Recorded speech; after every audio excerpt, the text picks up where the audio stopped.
Anti-sèche et anti-doute, épisode numéro 3, aujourd'hui, la gestion des risques. Pour mesurer les risques qui risquent d'impacter et de plomber votre projet, vous allez vous intéresser à sa probabilité et à sa gravité.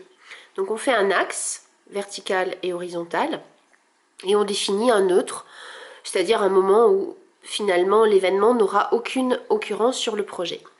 Aujourd'hui, nous sommes dimanche, donc on ne travaille pas. Donc pour l'exemple, on va prendre, tiens, une fête au jardin. Mais ça fonctionne pour n'importe quel projet. Ce qui compte, c'est la méthode. Dans ma fête au jardin, j'aurai peut-être des aléas qui vont être ni graves, ni très probables. Donc je vais simplement pas m'y intéresser et puis on gérera le moment venu, on saura faire face.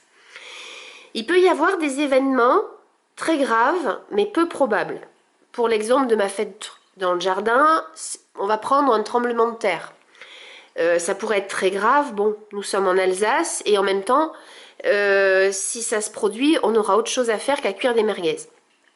Il peut y avoir également quelque chose de très probable, mais au final pas très grave. Par exemple, si l'alcoolo est là, il y a des chances qu'il dérape. Mais comme on sait le cadrer, ma foi, ça ne va pas impacter le projet.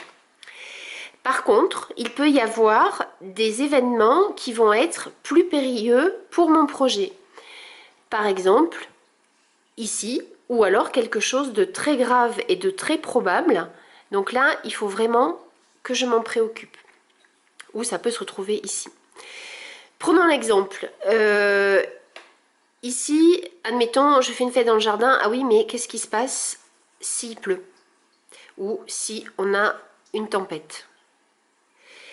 Un autre exemple, ça pourrait être, tiens, j'ai mes copains de Bordeaux et du Sud-Ouest qui viennent.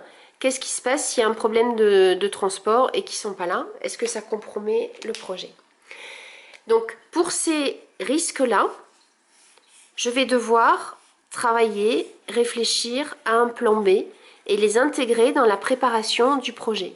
Si je le fais aujourd'hui, je suis en sécurité dans mon salon, peinard, et donc j'aurai une solution de repli si jamais ça se produit, et deuxièmement, je reste en sécurité par rapport à la réalisation de mon projet, et du coup, ma fête, elle sera au poil. Voilà, c'est tout pour aujourd'hui.